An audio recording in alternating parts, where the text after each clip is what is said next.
Welcome to part 15, narration by Samira Enami. So then, the seventh planet was the Earth.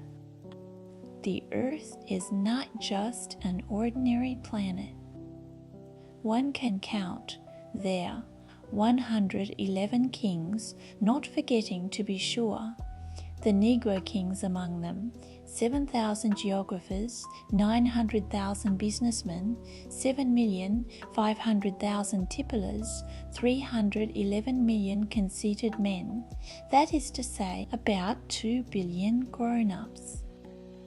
To give you an idea of the size of the Earth, I will tell you that before the invention of electricity, it was necessary to maintain, over the whole of the 6 continents, a veritable army of 462,511 lamplighters for the street lamps.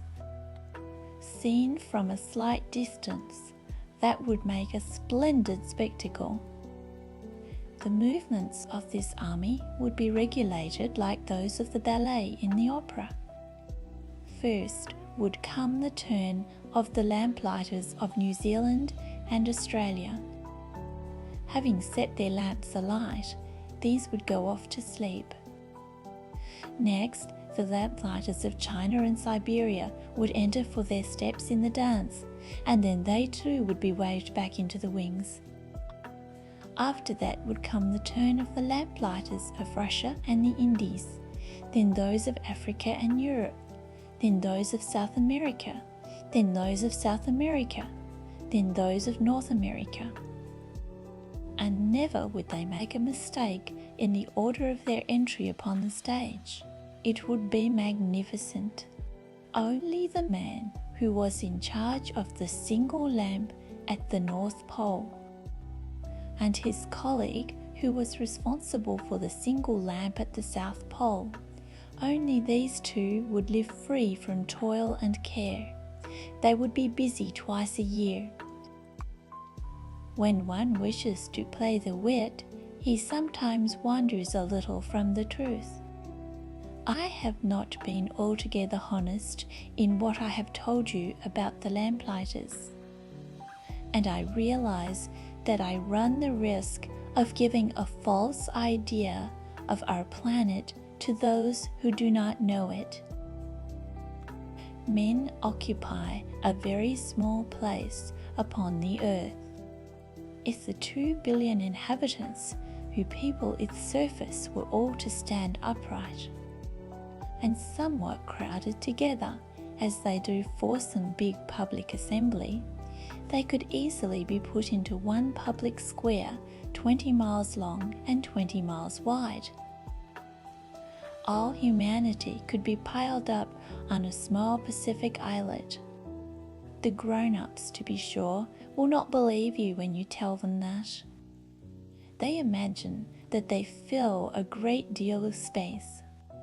They fancy themselves as important as the baobabs. You should advise them then to make their own calculations. They adore figures, and that will please them.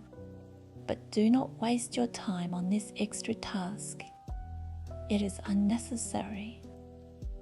You have, I know, confidence in me.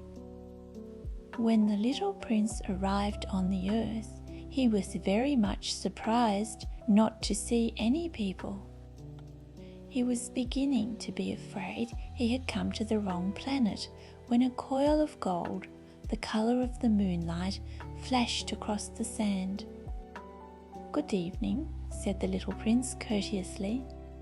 "Good evening," said the snake.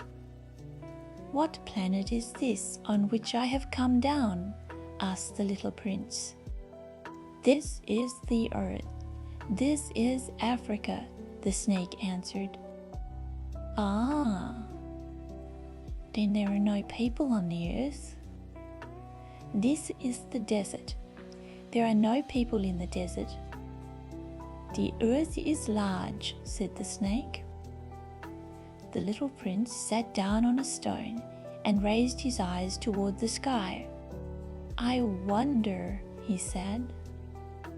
whether the stars are set alight in heaven so that one day each one of us may find his own again. Look at my planet. It is right there above us, but how far away it is. It is beautiful, the snake said. What has brought you here? I have been having some trouble with a flower, said the little prince. Ah, said the snake, and they were both silent. Where are the men? The little prince at last took up the conversation again. It is a little lonely in the desert. It is also lonely among men, the snake said. The little prince gazed at him for a long time. You are a funny animal, he said at last. You are no thicker than a finger, but I am more powerful than the finger of a king, said the snake. The little prince smiled. You are not very powerful. You haven't even any feet. You cannot even travel. I can carry you farther than any ship could take you, said the snake. He twined himself around the little prince's ankle like a golden bracelet. Whomever I touch, I send back to the earth from whence he came. The snake spoke again, but you are innocent and true, and you come from a star. The little prince made no reply. You move me to pity. You are so weak on this earth made of granite, the snake said. I can help you someday if you grow too homesick for your own planet. Oh, I understand you very well, said the little prince. But why do you always speak in riddles? I solve them all, said the snake. And they were both silent.